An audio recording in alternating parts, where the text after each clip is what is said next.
Dan Fathul Bari Syarah Kitab Sahih Al-Bukhari. Kitabul Iman, ya, judul besarnya Kitabul Iman, yang isinya ya Kitabul Iman, isinya bab gitu, kumpulan babnya. Kitab di sini adalah kumpulan bab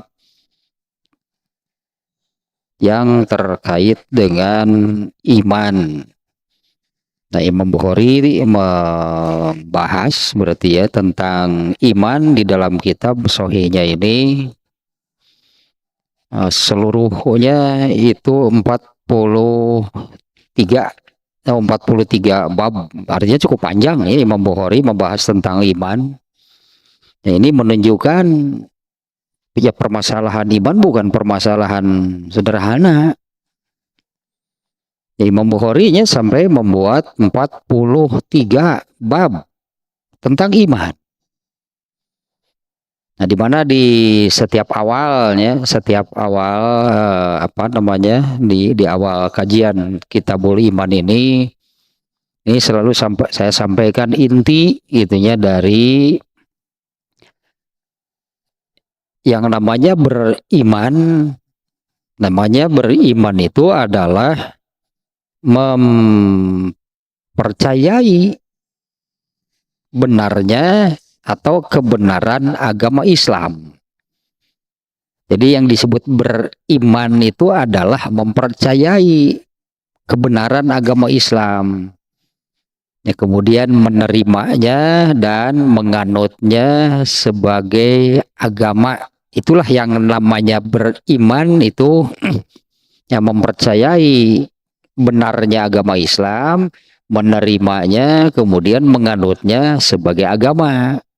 Maka orang yang beriman itu pasti Islam agamanya. Ya, dia menerima agama Islam dan menganut agama Islam itu menjadi agamanya. Nah, hal yang terpenting, nah gitunya, ini hal yang paling mendasar, ini yang selalu saya sampaikan di setiap awalnya kajian tentang iman ini. Nah, iman inilah nanti yang akan membedakan dan memisahkan manusia apakah menjadi atau termasuk kelompok orang yang abadi di dalam surga atau abadi di dalam neraka. Orang yang beriman itu banyak ayatnya, Allah mengungkap, Allah menjanjikan. Bagi orang yang beriman, Allah menjanjikan pasti masuk surga dan abadi. Yang tidak beriman yaitu kafir, berarti orang kafir. Yang tidak beriman berarti sebalik dari yang tadi ya. Orang yang tidak beriman itu artinya tidak mau mengakui kebenaran agama Islam, tidak mau menerimanya, artinya dia menolak dan mengingkari agama Islam, dan tentunya tidak menganut Islam menjadi agamanya. Nah, inilah orang-orang kafir. Allah menyebut orang seperti ini orang kafir. Mereka inilah yang oleh Allah dijanjikan masuk neraka dan abadi. Nah, artinya amat sangat fundamental, sangat penting, sangat mendasar dari yang namanya iman itu ya. Karena pada akhirnya akan demikian. Iman ini yang akan membedakan dan memisahkan manusia. Apakah termasuk golongan yang masuk surga dan abadi di dalamnya, karena surga abadi, neraka abadi, atau termasuk kepada orang yang masuk dalam kelompok orang yang masuk neraka dan abadi. Ini iman di masalahnya ya, karena beriman berarti masuk surga dan abadi, tidak beriman berarti masuk neraka dan abadi. Nah, ternyata bagi yang beriman, yaitu itu hal yang paling mendasarnya, ternyata bagi yang beriman ya seperti inilah ya, kita mengikuti ini ya. Ternyata bagi orang yang beriman juga urusan iman itu tidak gampang. Bagi orang yang beriman, ya, kalau orang yang tidak beriman tadi sudahlah mereka kafir. Bagi orang yang beriman ternyata masalah iman, urusan iman itu tidak gampang. Nah, ini diantaranya kita melihat tadinya saya ungkap sebelumnya bahwa ini Kitabul Iman, Imam Bukhari membuat dalam Kitabul Iman ini membuat atau di dalamnya membuat 43 bab. Ya, tentang iman ini ada 43 bab. Yang terakhir yang kemarin bab ke-10 yaitu babun alamatul imani hubul ansor. Yang kemarin ini sudah selesainya bab ke-10. Nah, di dalam bab tersebut Imam Bukhari memunculkan, nah ininya memunculkan, menekankan berarti Imam Bukhari memang merujuk ke apa namanya ke redaksi hadis ya, bahwa mencintai kaum Ansor itu bagian dari iman. Ada beberapa redaksi hadis yang terkait masalah tersebut. Nah, di dalam hadis yang diriwayatkan oleh Imam Bukhari dalam bab 10 itu Rasulullah SAW bersabda, ciri keimanan seseorang adalah mencintai kaum Ansor. Dan ciri kemunafikan seseorang itu adalah membenci kaum Ansor. Ini tidak sederhananya, sudah kalau penjelasan panjang lebarnya sudah kemarin ya. Ini kan tidak sederhana ternyata, meskipun redaksinya pendek tapi kan masalahnya luas. Satu, kaum Ansor itu siapa? Sehingga mencintai mereka itu merupakan ciri berimannya seseorang. Ya, kaum Ansor itu siapa? Kaum Ansor itu, nah di sini di bab sekarang nih penjelasan ada penjelasan ininya kenapa gitu mereka dinamai kaum Ansor. Nah, tapi yang terpenting ya dari bab ke-10 kemarin ya, ini yang saya munculkan kan kesimpulan itu dan pelajaran yang harus kita dapatkan dari hadis ini, terutama dari sabda Rasulullah yang menyabdakan bahwa salah satu ciri keimanan seseorang itu adalah mencintai kaum Ansor. Ternyata itu bukan perkara mudah, hanya penjelasan panjang lebarnya. Nah, tapi apa namanya kesimpulannya, kaum Ansor itu adalah mereka yang menolong Rasulullah SAW, menolong para sahabat, menolong agama Islam. Artinya menolong agama Islam yang dibawa oleh Rasulullah ketika beliau hijrah dari Mekah ke Madinah. Nah, ternyata nih pelajarannya adalah kaum Ansornya memang sudah tidak ada, nabinya memang sudah tidak ada, tapi kan masalahnya sampai hari ini tetap sama, yaitu bagian dari iman. Kalau menolong, membantu siapapun yang menegakkan agama Islam. Sama kan masalahnya dengan dulu hidup di zaman Nabi. Mencintai kaum Ansor itu bagian dari iman. Kalau hari ini masih ada nggak? Sudah nggak ada kaum Ansor. Tapi masalahnya tetap sama. Ada yang menegakkan Islam, katakanlah kalau dulu kan Nabi yang membawa, yang menyebarkan, yang menegakkan agama Islam itu Nabi. Nah, kemudian ada orang-orang yang menolongnya terkait dengan peristiwa hijrah, yaitu kaum Ansor. Nah, Allah berarti sebetulnya karena Nabi SAW itu juga dari Allah. Allah memberi keutamaan kepada kaum Ansor, yaitu Allah tetapkan bahwa mencintai mereka itu bagian dari keimanan seorang muslim. Sampai hari ini masih sama masalahnya. Kalau bagi kita kaum Ansor itu dulu di zaman Rasul 15 abad yang lalu, iya, tapi kan hadis ini masih ada. Masalahnya masih sama, masih tetap berlaku. Kalau kita sekarang mencintai kaum Ansor, misalnya kita baca tarikh sejarahnya, kita baca sejarahnya kaum Ansor itu seperti apa gitu ya, kaum Ansor seperti apa, oh inilah dulu yang menolong Rasulullah, kita wajib mencintai mereka, kita wajib mencintai mereka. Dan nah, di mana Rasulullah SAW menyebutkan bahwa mencintai mereka itu ciri, gitu ya, itu ciri keimanan seseorang. Tapi pelajarannya ya, maka kita hari ini sama, kita wajib berarti mencintai orang-orang seperti kaum Ansor dahulu. Mereka ini siapa? Kaum Ansor ini adalah yang menolong, membantu, mendukung itulahnya Nabi dalam melaksanakan tugasnya. Tugas Nabi itu adalah menegakkan dan menyebarkan agama Islam. Nah sekarang ada nggak orang yang seperti itu? Kan sama. Hari ini juga ada orang yang menegakkan Islam, menyebarkan syariat Islam. Ada nggak orang yang mendukungnya, membantunya, menolongnya? Ada. Nah cintailah mereka berarti. Nah itu pelajaran penting. Itu ciri keimanan seseorang. Nah, itulah ulasannya sedikitnya dari bab yang kemarin ya. Sekarang bab yang baru. Ini nih Imam Bukhari ini. Babun. Bab. Sudah nggak ada judulnya. Imam Bukhari sering seperti ini, bab tanpa judul.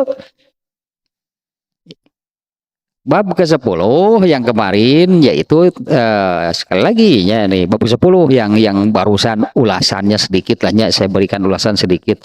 Babun alamatul iman hubbul ansor.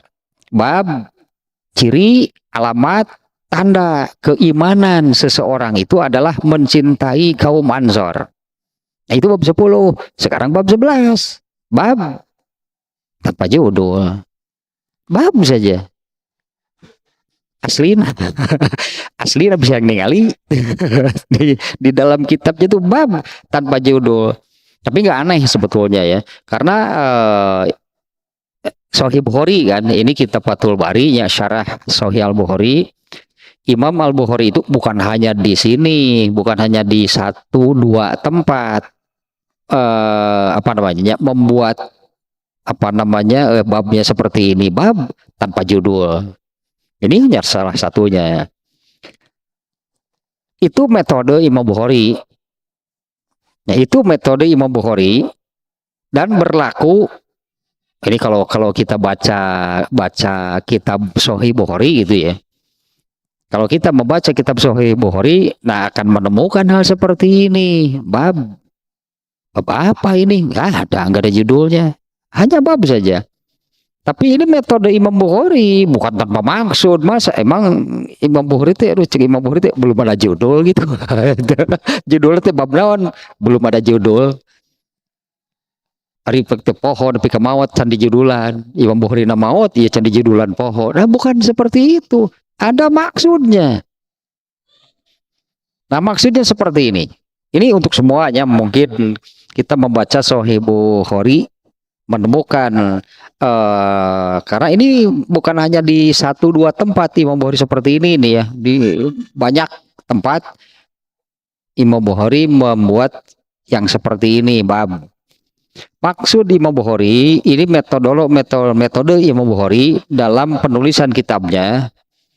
Apabila ada bab tanpa judul sengaja, itu menunjukkan bahwa pada hadis yang ada pada bab ini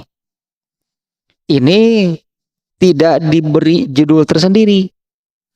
Hadis yang ada pada bab ini ya tidak diberi judul tersendiri, diberi bab saja.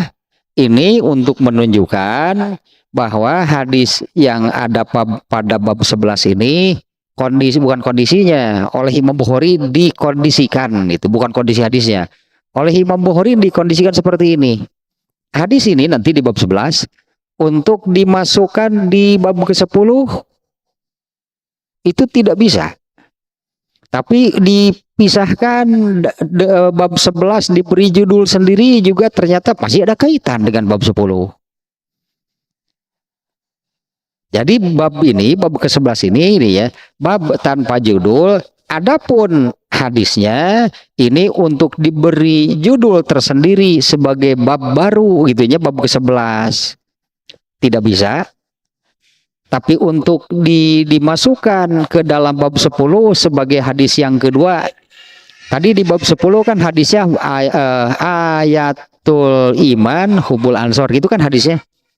Tanda keimanan seseorang itu adalah mencintai ansor. Itu hadis di bab 10. Nah, hadis ini untuk dimasukkan di bab 10 tidak bisa. Tapi untuk dibuat bab terpisah juga ini masih ada kaitan. Karena itu metode Imam Bukhari ya, itu metode Imam Bukhari seperti itu. Apa nah yang pinter mah tuturkeun halus atuh Imam Bukhari mah pinter. Mata kagugusur urang ngeripuh teh bae asal pinter hasilna.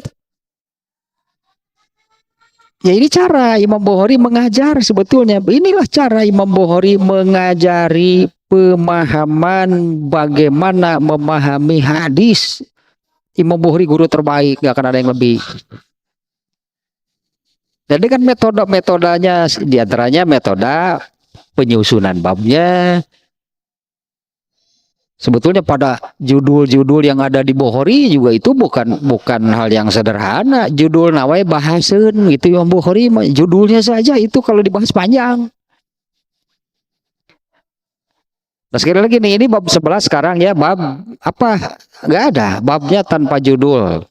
Nah maksudnya adalah karena ini kan kitab Sahih Bukhari, ini kan yang menyusun Imam Bukhari. Nah Imam Bukhari dalam menyusun kitab hadisnya ini kan pasti punya metode kan, beda dengan bagaimana metode Imam Muslim, bagaimana metode Imam Ahmad, mereka punya metode masing-masing. Nah kalau Imam Bukhari di antara metode penyusunannya seperti ini, apabila ada hadis yang apabila dimasukkan di bab sebelumnya ini tidak bisa. Tapi untuk dibuat bab terpisah juga sebetulnya masih ada kaitan. Nah, seperti ini masalahnya bab 11. Kita baca hadisnya nih. An Ubadah bin Samit radhiyallahu anhu, dari Ubadah bin Samit. Nah, ini nama seorang sahabatnya, sahabat Rasulullah SAW, cukup terkenal nih, cukup populer nih sahabat ini, Ubadah bin Samit radhiyallahu anhu, semoga Allah meridhoinya. Wa kana syahida badron. Dia itu Abdullah bin Samit itu adalah salah seorang yang ikut dalam perang Badar. Wa huwa ahadun nuqabai lailatal aqabah. Dan dia pun Ubadah bin Samit ini salah satu orang yang hadir waktu peristiwa Aqabah, Lailatul Aqabah, gitulahnya Lailatul Aqabah ini. Nantilahnya berikutnya nih. Dan dia pun Ubadah bin Samit adalah salah seorang sahabat yang hadir pada peristiwa Lailatul Aqabah. Gitu saja dulunya kita menyebut. Ubadah bin Samit ini, dia ini sahabat yang ikut perang Badar. Kemudian penjelasan satu lagi, dia ini sahabat yang ikut hadir pada waktu peristiwa Lailatul Aqabah. Nah, Ubadah bin Samit mengatakan, anna Rasulullah sallallahu alaihi wasallam qala wa haulahu isobatun min ashabihi. Ubadah bin Samit mengatakan, Rasulullah SAW bersabda, sementara di sekitarnya, di sekeliling beliau itu di sekeliling beliau ada beberapa orang sahabat. Rasulullah SAW bersabda, bayiuni ala an la tusyriku billahi syai'a. Baiatlah kalian kepadaku. Alah, baiat. Baiat itu janji setia. Tapi demikian dulu lah, ini baru terjemahan nih, belum penjelasan. Kita terjemah saja dulu seperti ini ya. Baiatlah kalian kepadaku, yaitu satu isi, makanya janji setia. Dia baiat itu janji setia. Jadi berjanjilah kalian kepadaku, satu, an la tusyriku billahi syai'a. Kalian tidak akan menyekutukan Allah dengan apapun, atau artinya kalian tidak akan musyrik, gitulah ya. Berbaiatlah kalian kepadaku bahwa satu, kalian tidak akan menyekutukan Allah. Dua, wala tusriku, dan janganlah kalian mencuri. Wala taznu, tiga, janganlah kalian berzina. Empat, wala taqtulu auladakum, janganlah kalian membunuh anak-anak kalian. Lima, wala ta'tu bibuhtanin taftarunahu baina aidikum wa arjulikum, janganlah kalian suka memunculkan kebohongan, jangan suka memunculkan, bahasa kitanya jadi memunculkan fitnah, memfitnah orang, menuduh orang, memunculkan kebohongan hingga menyebabkan orang lain itu susah dan menderita. Ya, janganlah kalian itu jangan suka berbohong, memunculkan kebohongan. Wala, yang keenam nih, wala ta'su fi ma'ruf, dan janganlah kalian berbuat kedurhakaan dengan muka kebaikan. Wala ta'su fi ma'ruf, janganlah kalian berbuat maksiat, kalian durhaka dengan rupa kebaikan. Nah, ada 6 berarti ini yang diminta oleh Rasulullahnya pada kejadian ini. Lanjutannya nih, tadi jadi ada 6 poinnya. Rasulullah jangan musyrik, jangan mencuri, jangan berzina gitu. Tadi ada 6 yang Rasulullah meminta gitunya para sahabat yang hadir saat itu untuk berjanjilah kalian. Gitulah ya, Rasulullah minta, berjanjilah kalian kepadaku. Yaitu kalian tidak akan musyrik, tidak akan mencuri, tidak akan berzina. Nah, setelah 6 poin tersebut, kemudian Rasulullah melanjutkan, faman wafa minkum, barang siapa memenuhi janjinya yang 6 tadi ya, barang siapa memenuhi 6 hal yang dijanjikan tadi, fa ajruhu 'alallah, maka pahalanya, balasannya itu jaminan Allah. Maka artinya, makanya Allah pasti gitunya, Allah memberi jaminan akan memberikan balasannya, pahalanya. Barang siapa menunaikan, memenuhi baiatnya atau janjinya, Allah pasti akan membalas lah gitu aja, membalasnya dengan pahala, dengan ganjaran. Waman asoba min zalika syai'an, tapi sekarang yang sebaliknya, barang siapa yang melanggar, jangankan 6 begitunya, jangankan 6 ya, musyrik, ya mencuri, ya berzina, membunuh anak, parah teman. 1 saja gitu ya. Barang siapa yang melanggar salah 1 saja gitu dari ke-6 janji tersebut, fa'uqiba fid dunya, lalu Allah mengazabnya di dunia. Allah mengazabnya di dunia nih. Lalu Allah mengazabnya di dunia, fahuwa kafaratun lahu, maka azabnya itu sebagai kifarat atau penghapus dosanya. Karena dia kan sudah berdosa, kan melanggar janji kan. Maka azab dari Allah di dunia itu adalah kifarat untuk dosa yang dilakukannya, dengan jaminan nanti di akhirat dosanya sudah bersih. Dosanya sudah bersih karena sudah dihukum oleh Allah ketika di dunia. Ya artinya ya orang ini dia bersalah, melanggar beat lah gitunya. Yang beat di sini ada 6 perkara. Dia bersalah, dia melanggar, lalu oleh Allah dihukum di dunia. Apa hukumannya? Azab di dunia. Allah menyiksanya di dunia, maka siksaannya itu menjadi kifarat atau pembersih dosa. Artinya orang ini melakukan maksiat, pelanggaran, dihukum oleh Allah dengan siksaan. Artinya orang ini kan sudah menjalani hukumannya. Masa dosanya masih ada, rugi itu.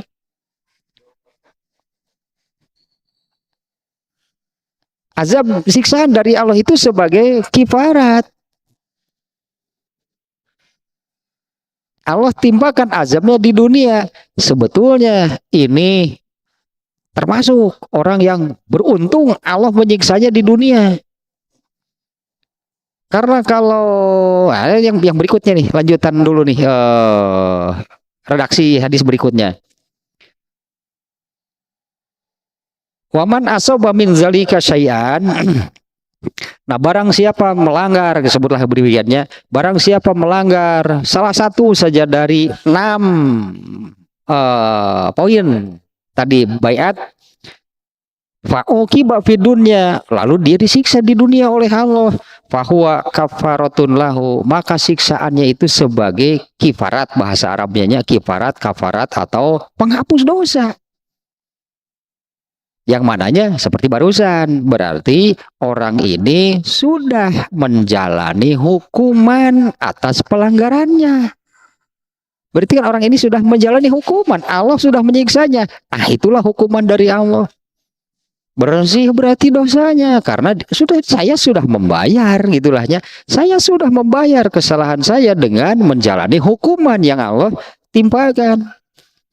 Waman asoba min zalika sayyan. Barang siapa melanggar, ini yang berikutnya nih.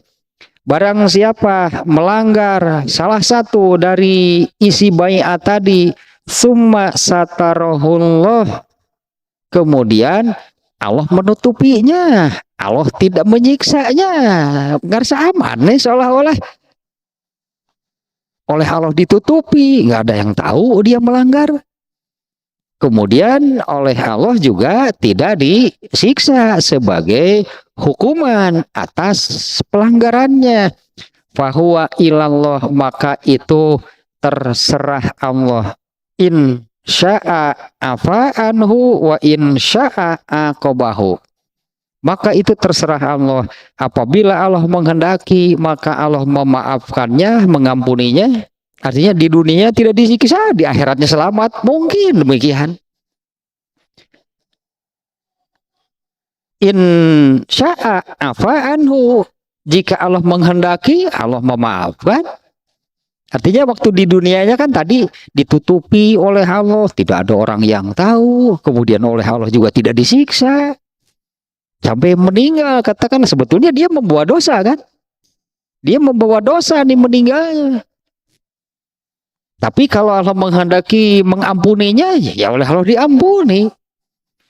Aman berarti di dunianya oleh Allah dosanya ditutupi, juga tidak diberi siksaan sebagai hukumannya. Kemudian di akhiratnya nanti diampuni oleh Allah. Genahnya, ya iyalah gitu cerita genahnya. Ya itu genah pisan karena Allah menghendaki. Wa insya'a aqabahu, tapi kan kalau Allah menghendaki, Allah akan menyiksanya. Kalau yang tadi sudah pasti disiksa, tapi siksaannya diberikan di dunia kan. Disiksa, dia jalani siksaan dari Allah. Tapi mending ini jelas bahwa dia nanti di hadapan Allah pada hari kiamat, dia bisa mengatakan, kenapa saya disiksa karena dosa yang ini, kan dulu saya sudah. Itu bisa mengatakan demikian. Anehnya Allah menyiksa karena dosa yang ini. Kan seseorang itu lihat catatan amalnya sendiri. Orang itu bisa mengatakan, kan dulu saya sudah menjalani hukuman yang Allah berikan, yaitu oleh Allah diberikan siksaan sebagai hukumannya. Nggak akan kejadian sih, masa orang yang sudah menjalani hukumannya ketika di dunia nanti di akhirat disiksa lagi. Kecuali orang-orang yang dilaknat disebutnya. Kalau orang-orang yang dilaknat memang di dunia disiksa, di akhiratnya masih disiksa. Kalau sudah masuk kategori orang yang dilaknat, maka untuk orang yang dilaknat hanya siksaan, baik di dunia ataupun di akhirat. Karena siksaan di dunianya itu bukan kifarat, bukan pembersih dosa, bukan penghapus dosa. Kifarat itu bagi orang-orang yang ini seperti ini nih. Orang-orang yang mereka baiat, mereka janji setia kepada Allah, tapi kan di perjalanan, ya ternyata orang ini katakanlah tergelincir, dijali ke Malaweng, jadi itu misalnya berbuat salah satu. Tapi dia tetapnya berarti karena dia sudah melanggar janjinya. Nah ini sedikit lagi. Fabaya'na ala zalika. Nah hadisnya sampai di sana. Kata ini yang menceritakan hadis ini ya Abdullah bin Somit. Maka kami berbaiat kepada Rasulullah SAW. Jadi hadisnya kan sekali lagi nih. Abdullah bin Somit mengatakan Rasulullah SAW bersabda, sementara di sekitar beliau, di sekelilingnya itu ada beberapa orang, cukup banyak lah itunya sahabat. Ternyata Rasulullah SAW bersabdanya itu minta mereka yang hadir saat itu berjanji, di mana Rasulullah meminta bayiuni, kalau bahasa Arabnya demikian ya, bahasa kitanya kurang lebih berjanjilah kalian kepadaku. Itu yang disebut baiat. Ada yang salah kaprah sebutannya ya, ada yang salah kaprah. Ini ada satu kelompok di negara kita juga ada nih kelompok seperti ini. Ini kelompok ya, artinya ini kelompok, sebuah perkumpulan, organisasi atau apalah namanya. Ada pemimpinnya nih, ada imamnya. Nah ajaran di kelompok ini, orang-orang yang tidak masuk ke dalam kelompok mereka menyebutnya orang kafir. Karena alasannya orang-orang di luar kelompok mereka itu kan tidak baiat kepada imam mereka. Kalau mereka yang ada di dalam kelompok tersebut, anggota-anggotanya ini baiat kepada imamnya. Tapi makna baiatnya itu 2 kalimat syahadat. Ya makna baiatnya itu, jadi mereka itu, ini imam ya nih, ajaran di kelompok mereka itu seperti ini. Orang-orang yang tidak masuk ke dalam kelompok mereka itu kafir. Karena mereka itu tidak baiat kepada imam yang ada di kelompok ini. Tapi makna baiatnya itu seperti ini. Mengucapkan 2 kalimat syahadat di depan imam ini. Padahal Rasulullah SAW, ini hadis tentang baiat. Padahal Rasulullah SAW membaiat sebutannya ya. Padahal Rasulullah SAW membaiat para sahabat itu bukan mereka itu mengucapkan 2 kalimat syahadat masuk Islam, bukan, mereka sudah beragama Islam. Ini yang dibaiat ini para sahabat, bukan orang kafir nih. Rasulullah SAW membaiat para sahabat pada kejadian ini apa sih isi itu? Apa sih isi baiatnya? Apa sih yang diminta oleh Rasulullah? Satu, jangan musyrik. Dua, jangan mencuri. Tiga, jangan berzina. Jangan membunuh anak. Tadi kan di dalam hadis ini tidak ada, tidak keterangannya. Di dalam hadis ini bukan sekelompok orang mengucapkan dua kalimat syahadat di hadapan Rasulullah sebagai tanda mereka masuk Islam. Nggak ada di dalam hadis ini. Ini yang dibaiat sebutannya, yang dibaiat oleh Rasulullah SAW ini siapa? Para sahabat yang sudah beragama Islam. Rasulullah meminta supaya mereka tidak musyrik, tidak mencuri, tidak berzina. Bukan mereka itu ucapkan dua kalimat syahadat, kalian masuk Islam. Kan bukan seperti itu ya. Tapi ada nih di kita juga ada. Ada satu organisasi, satu kelompok yang mereka mengatakan seperti itu, bahwa orang-orang yang tidak masuk ke dalam kelompok mereka itu kafir. Karena mereka itu kan tidak baiat kepada imam yang ada di kelompok mereka. Tapi yang dimaksud baiat oleh kelompok ini adalah mengucapkan dua kalimat syahadat di hadapan imam tersebut. Nggak ada penjelasannya, nggak ada keterangannya. Kalau seseorang itu mengucapkan dua kalimat syahadat, dululah sahabat gitu ya, mengucapkan, termasuk ini kaum Ansor, ini kan masih ada kaitan dengan Ansor ya. Kaum Ansor ini masuk Islamnya kapan? Ya, kaum Ansor ini masuk Islamnya kapan? Apa setelah Rasulullah SAW datang, mereka masuk Islam? Atau mereka ini sudah beragama Islam, kemudian Rasulullah datang? Kenapa mereka ini menjadi kaum Ansor? Mereka menolong. Karena mereka ini sudah beragama Islam. Sudah ada gitulah, hanya beragama Islam, sudah apa namanya, punya sedikit info, sedikit ilmu tentang Islam. Nah, sehingga mereka masuk Islam. Jadi pantaslah kalau ketika Rasulullah SAW datang, ya pasti ditolong karena mereka sudah beragama Islam. Karena sebelumnya nih, karena sebelum kedatangan Rasulullah SAW hijrahnya ke Madinah, ini Madinah ini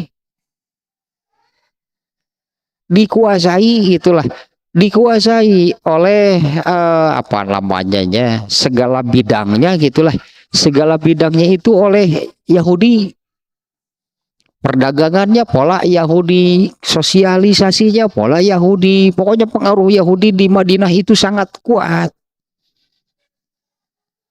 Nah, oleh Allah kan nih di Madinah ini kan ada dua kaum, Aus dan Khazraj.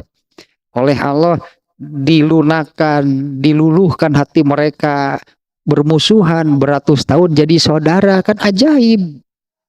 Jadi dulur aneh nanti kalau bermusuhan terus damai mah normal atau biasa-biasa gitu ya. Ini bermusuhan ratusan tahun lalu mereka berdamai. Tidak lagi bermusuhan. Itu hal biasa kan? Ini jadi saudara, tatan luar biasa nama. Dan itulah kaum Ansor. Nah, ternyata kaitannya sekarang ini kan babnya tanpa judulnya, ini babnya tanpa judul. Ternyata sejak kejadian inilah, ini kejadiannya itu tadinya yaitu Baiatul Aqobah. Baiat Rasul itu beberapa kali mengadakan baiat. Sekali lagi ya, baiat itu bukan Rasulullah SAW minta seseorang mengucapkan dua kalimat syahadat di hadapannya. Baiat bukan seperti itu. Yang oleh Rasulullah dibaiat, diminta untuk berjanji agar tidak musyrik, tadinya mencuri, mereka sudah beragama Islam. Kalau ada orang kafir yang masuk Islam, lalu mengucapkan 2 kalimat syahadat di hadapan seseorang, itu bukan baiat. Atau yang namanya baiat itu bukan yang seperti itu. Orang kafir masuk Islam mengucapkan 2 kalimat syahadat di hadapan seseorang, itu ini namanya baiat, bukan muslim etama disebut nanti kalau menurut bahasa Arab mah itulah Islam, artinya dia menjalani proses dari luar Islam kemudian masuk Islam. Bahasa Arab nanti Islam itu teh. Arti Islam teh masuk Islam bagi orang yang asalnya di luar Islam. Kalau bagi orang yang sejak lahir dari keluarga muslim, hidup dengan sejak anak-anak, bahkan oleh orang tuanya sudah diajarkan, diarahkan kepada agama Islam, begitu nanti dia menginjak usia balik, dia sudah otomatis muslim, berarti dia sudah otomatis menjadi seorang muslim. Artinya seseorang yang lahir di keluarga muslim, sejak kapan sih dia jadi orang Islam? Apa perlu nanti kalau menginjak usia balik itu dia secara sengaja mengucapkan 2 kalimat syahadat? Itu tidak ada contohnya. Dulu sahabat-sahabat Ibnu Umar, Ali bin Abu Thalib, mereka ini apa namanya sudah kenal Islam sejak masih anak-anak. Bahkan Ibnu Abbas itu sudah menerima pelajaran dari Rasulullah ketika masih anak-anak. Nah, di saat mereka menginjak usia balik, tidak ada hadisnya nih ya, tidak ada riwayatnya kapan Ibnu Umar mengucapkan 2 kalimat syahadat sebagai tanda masuk Islam. Nggak ada. Kapan Ali bin Abu Thalib mengucapkan 2 kalimat syahadat? Kapan Ibnu Abbas mengucapkan 2 kalimat syahadat? Nggak ada keterangannya. Dan mereka ini sudah akrab, sudah terbiasa dengan ajaran Islam sejak anak-anak. Begitu menginjak usia balik, otomatis dia sudah Islam agamanya, sudah menjadi seorang muslim. Nah, itu satunya mana baiat. Baiat itu bukan seseorang masuk Islam. Dan Rasulullah SAW membaiat para sahabat itu bukan hanya 1 kali. Di hadis yang lain, hadis lain nih, baiat yang lain juga nih, hadis yang lain nih, Rasulullah membaiat, di antara isi baiatnya, kalian tidak boleh melarikan diri atau kabur dari peperangan. Di hadis ini kan nggak ada. Nih, ya sekali lagi nih saya ulangi ini ya. Pada Baiatul Aqobah nih kejadian ini. Baiatul Aqobah, Rasulullah SAW itu meminta para sahabat berjanji untuk 1, tidak musyrik, 2, tidak mencuri, 3, tidak berzina, 4, tidak membunuh anak-anak anak kandung ya, 5, tidak memunculkan kebohongan, fitnah, tuduhan ya, yang sampai bisa menjatuhkan, mencelakakan dan menyengsarakan orang lain. Kemudian yang ke-6, jangan berbuat maksiat dengan muka kebaikan. Ya, jangan berbuat maksiat dengan muka kebaikan. Nah, gampang loh, itu mah contoh nama ya, ini hanya contoh, hanya nanti kan bisa banyak ininya. Tahu tak ya, ketika terjadi kecelakaan di jalan, korbannya terkapar, buru-buru, wah seperti mau menolong, padahal eta ngedok loket, leungit loket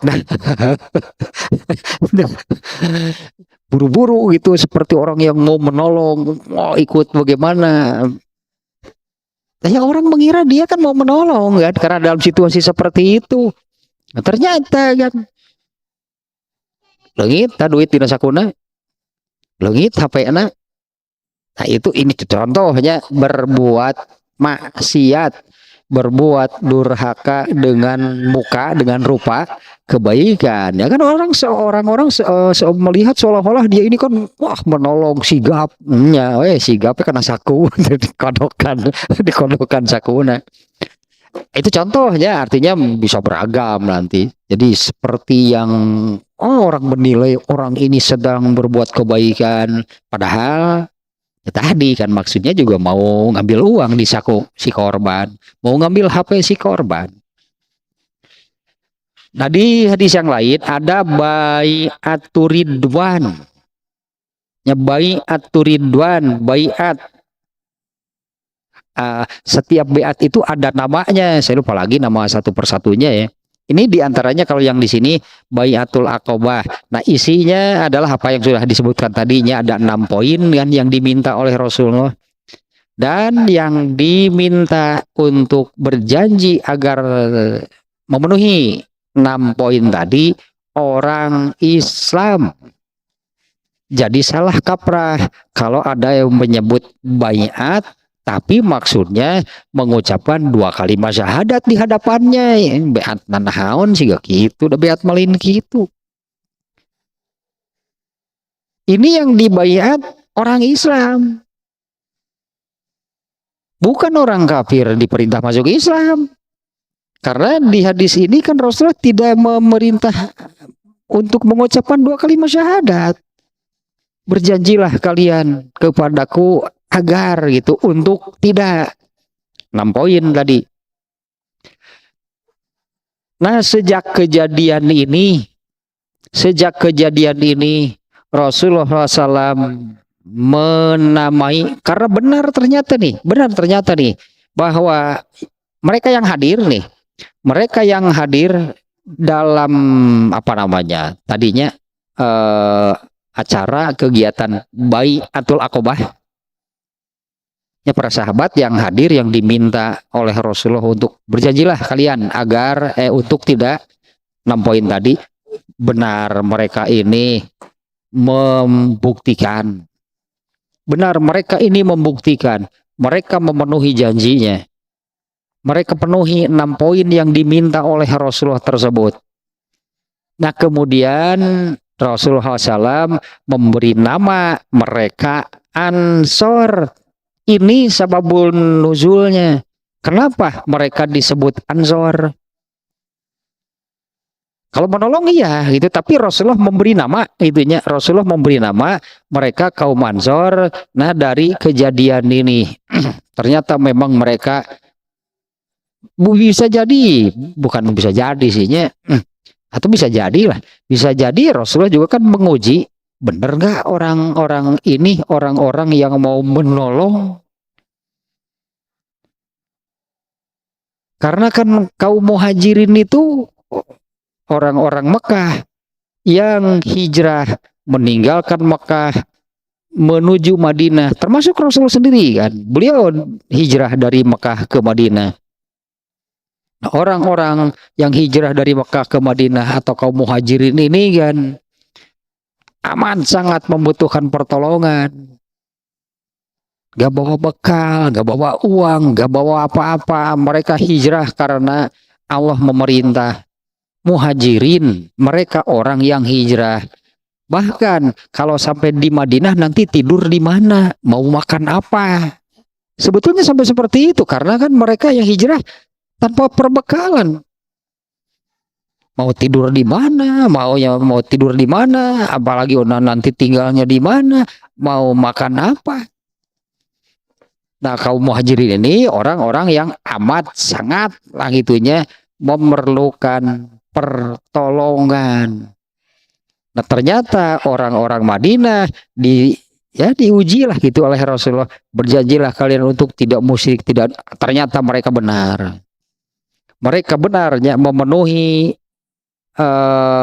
seperti yang di ujung hadis nih ya, kata Ubadah bin Somit, Rasulullah meminta atau membaiat sih bahasa Arabnya ya, Rasulullah SAW membaiat kami agar kami tidak musyrik dan selanjutnya.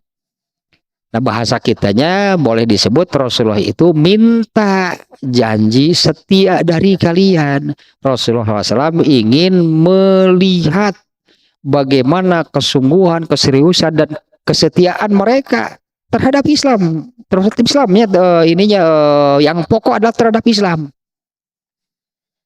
Karena mereka kan sudah beriman tadi kan ya, karena mereka sudah beragama Islam. Nah, Rasulullah itu ingin melihat bagaimana kesungguhan, keseriusan, kesetiaan mereka terhadap Islam terutama. Yaitu dengan caranya mereka menunjukkan kesungguhan, keseriusan dan kesetiaan terhadap Islam itu dengan cara menolong Rasulullah SAW dan para sahabat yang hijrah. Ternyata mereka benar. Menolongnya pun tidak tanggung-tanggung. Ini mereka kaum Ansor menolong Rasulullah dan para sahabat. Kaum Muhajirin boleh disebut demikian, total, tidak setengah-setengah, tidak tanggung-tanggung. Sementara orang Muhajirin mereka sudah tidak berpikir tadinya, nanti kalau sampai di Madinah kita tinggal di mana, lalu kita makan apa. Pokoknya mereka berangkat saja hijrah untuk memenuhi perintah Allah. Dengan keyakinan tentunya, dengan keyakinan masa Allah akan membiarkan. Mereka sangat yakin lah nanti di Madinah akan seperti apa. Mereka yakin kepada Allah. Nah, kaum Ansor juga ternyata mereka ini tidak tanggung-tanggung, tidak setengah-setengah, mereka total dalam menolong kaum Muhajirin sampai seperti ini. Kaum Muhajirin itu sampai rumahnya itu dipenggal, dibagi dua. Sebagiannya untuk yaitu supaya kaum Muhajirin bisa tidur, bisa punya tempat tinggal di Madinah. Istrinya kok istrinya singkat atau istrinya gimana lah. Rumahnya sampai artinya diberinya orang kaum Muhajirin yang hanya punya satu rumah gitu kan, hanya rumahnya sampai dipenggal untuk memberi tempat kaum Ansornya.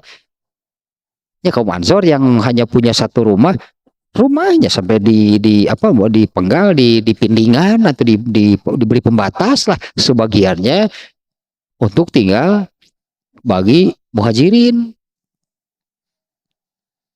Kemudian sampai ada juga yang ke istrinya.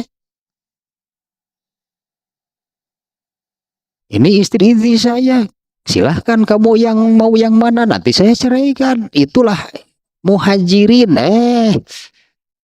Bagaimana totalnya kaum Ansornya dalam menolong, karena intinya kan menolong agama Allah sebetulnya. Nah, kalau substansinya bahwa di sini ya benarlah Rasulullahnya, para sahabatnya, Muhajirinnya mereka tolong, tapi kan mereka ini kan sebetulnya menolong agama Allah.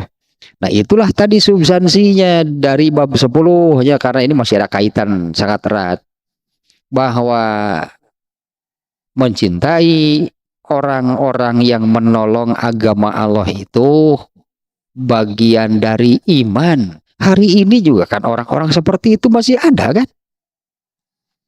Yang mencintai orang-orang yang menolong agama Allah, menolong Rasul. Menolong Rasulullah ya bukan orangnya. Kalau hari ini Rasulullah sudah tidak ada, tapi kan menolong Rasulullah SAW itu adalah menjaga, menegakkan, menghidupkan sunnahnya. Karena inilah yang diajarkan dan disebarkan oleh Rasulullah sejak 15 abad yang lalu.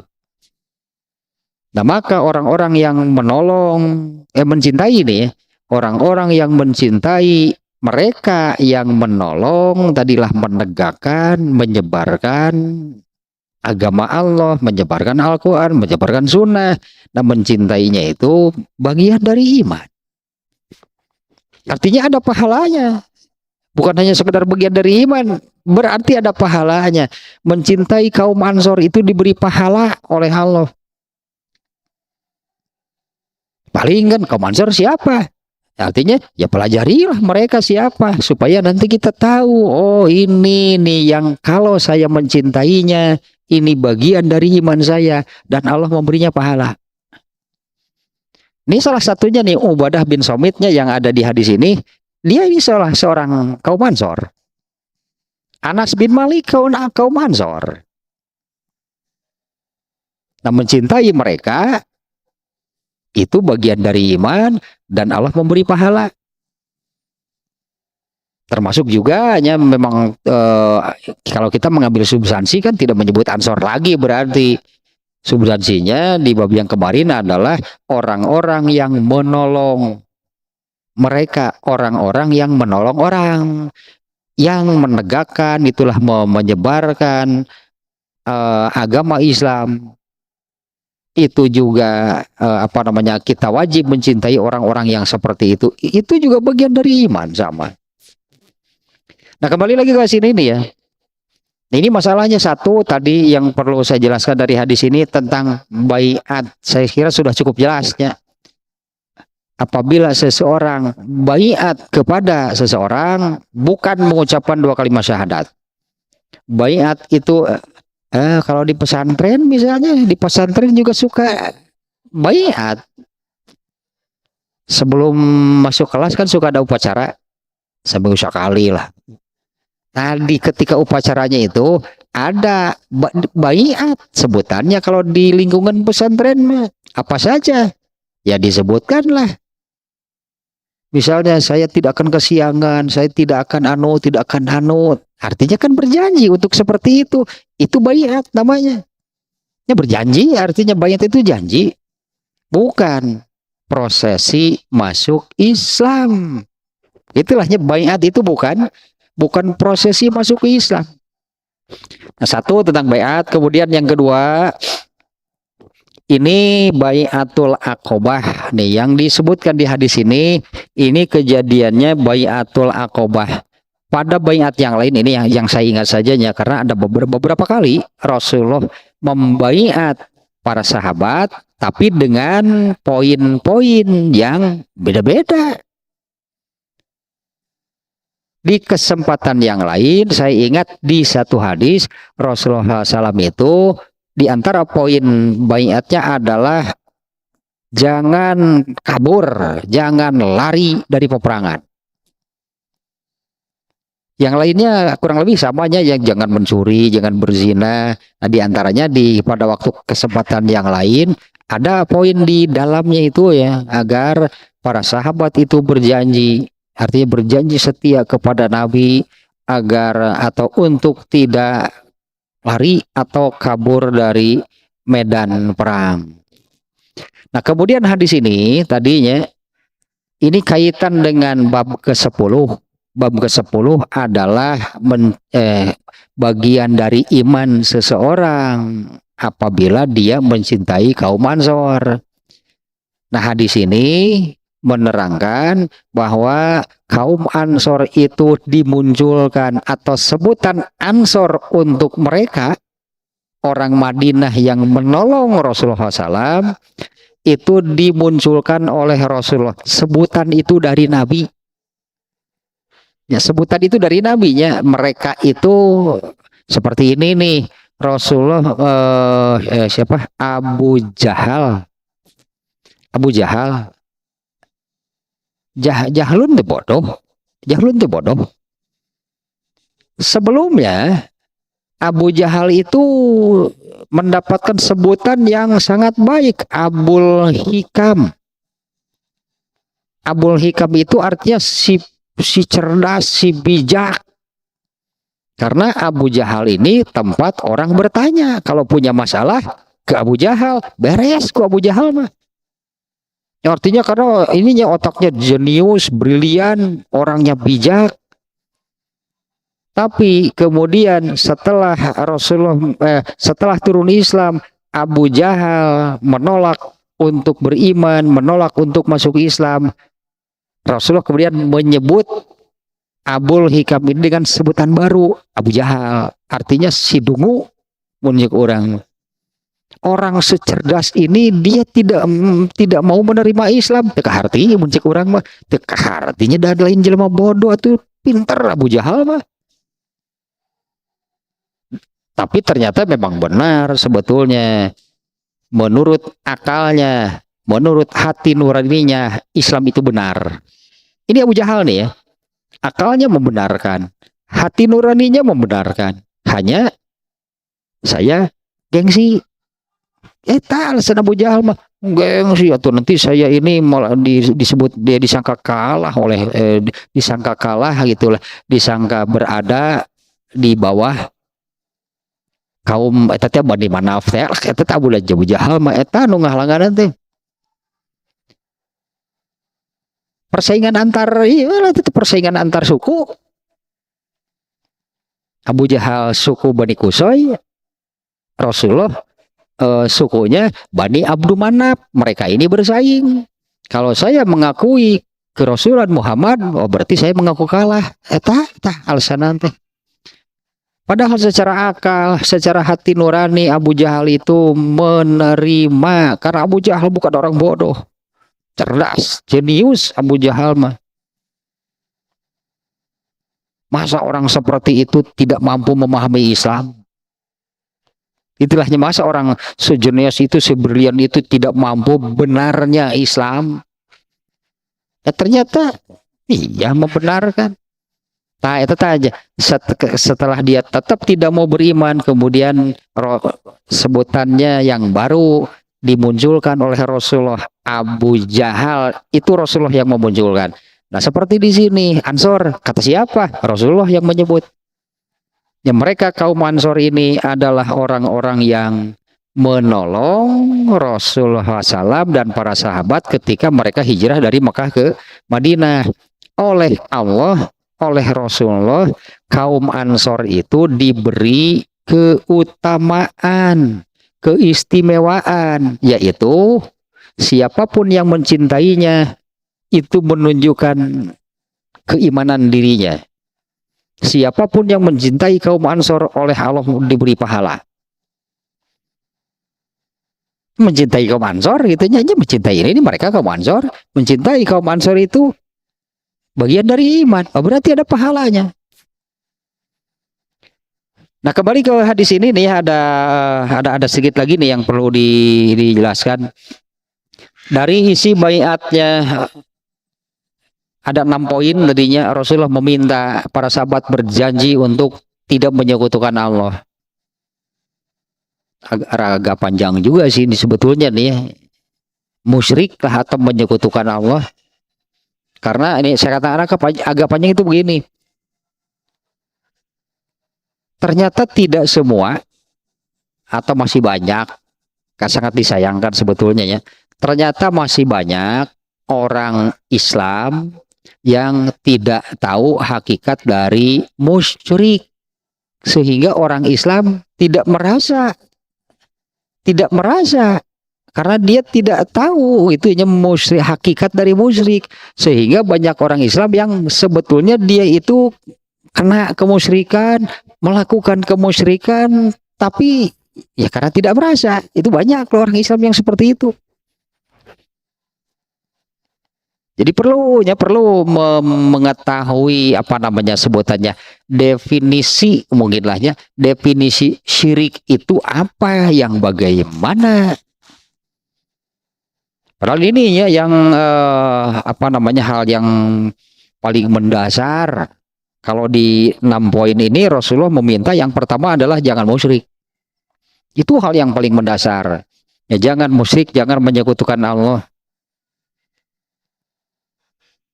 Kalau menyembah selain Allah musyriknya atau tapi jelas teh nu gitu malah harapaleun pasti. Nah yang keduanya jangan mencuri. Nah ini yang mencuri ini misalnya yang mencuri ya. Andai ada sahabat yang dibaiat, di antara isi baiatnya jangan mencuri. Bagaimana kalau kemudian mencuri? Artinya kan melanggar janjinya, dia mencuri. lalu menjalani hukuman potong tangan. Nah, hukuman potong tangan ketika di dunia, berarti di akhirat dosa mencurinya sudah bersih. Nih buktinya, katakanlah nih tangan saya hilang, saya sudah menjalani hukumannya karena saya mencuri. Nah, bagi orang yang seperti itu berarti dosanya dipastikan sudah bersih karena dia sudah menjalani hukumannya. Ada nggak pencuri yang tidak tertangkap? Banyak. Ya karena tidak tertangkap berarti kan mereka tidak menjalani hukuman, tidak menjalani hukuman potong tangan. Nah, itu masuk ke dalam yang kedua. Nantilah di akhirat perhitungannya dengan Allah, apakah Allah mengampuninya atau Allah menyiksanya.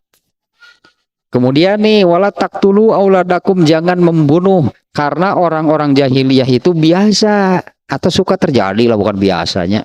Karena di kalangan jahiliyah itu suka terjadi orang yang membunuh anak kandungnya. Di dalam Al-Quran ada beberapa alasan. Ada yang karena takut tidak makan. Itu yang alasan itu khosyata imlak kalau di dalam Al-Quran. Ini terjadinya di zaman jahiliyah. Satu keluarga atau orang tua, bukan keluarga lah. Orang tua itu membunuh anaknya itu karena khawatir tidak makan. Nih ayat Al-An'am 151 nih. Qul ta'alau atlu ma harrama rabbukum alaikum. Katakanlah, wahai Rasulullah, mari kubacakan apa yang diharamkan atas kamu oleh Tuhanmu, yaitu Allah tusyriku bihi syai'an. Nah, ini tetap yang paling dulu mah, yaitu kalian menyekutukan Allah, kalian musyrik. Wabil walidaini ihsanan, dan berbuat baiklah kepada orang tua. Tayyiah bagian ini, wala taqtulu auladakum min imlak. Janganlah kalian membunuh anak-anak kalian karena takut akan kemiskinan. Ini terjadi berarti makanya dilarang oleh Al-Quran. Ini dulu di zaman jahiliyah terjadi. Orang tua membunuh anaknya itu karena takut kemiskinan, bagaimana nanti makannya, bagaimana nanti pakaiannya, bagaimana nanti sekolahnya. Siga maneh wae meureun cek Allah teh nu ngarezekian teh atuh cicing wa urang. Cek siga maneh nu ngarezekian teh Allah lah yang memberi rezeki. Ini ayatnya memang demikian ya nih. Karena takut kemiskinan, nahnu narzukukum wa iyyahum, kamilah yang memberi rezeki kepada kalian dan kepada anak-anak kalian. Allah yang memberi rezeki. Wala taqrabul fawahisha ma dzahara minha wa ma batana, dan janganlah kalian melakukan dosa-dosa besar, baik yang nampak ataupun yang tidak nampak. Wala taqtulun nafsa, janganlah kalian bunuh dirinya, jangan bunuh diri. Jangan membunuhnya jiwa yang diharamkan oleh Allah kecuali akan rata-rata ya. Ini yang oleh Rasulullah diminta kepada para sahabat, diantaranya jangan membunuh anak kalian. Ya karena kan biar bagaimanapun para sahabat ini kan asalnya orang jahiliyah. Kalau pemahaman itu masih ada, ya para sahabat ini kan asalnya jahiliyah. Sementara di jahiliyah itu suka terjadi, banyak terjadi orang tua membunuh anak karena alasan takut nggak bisa makan lah, takut nggak bisa apalah gitu. Nah pemahaman itu kan setelah masuk Islam tidak otomatis hilang, maka oleh Allah tadi di ayat tadi disampaikan, katakanlah inilah yang Allah haramkan.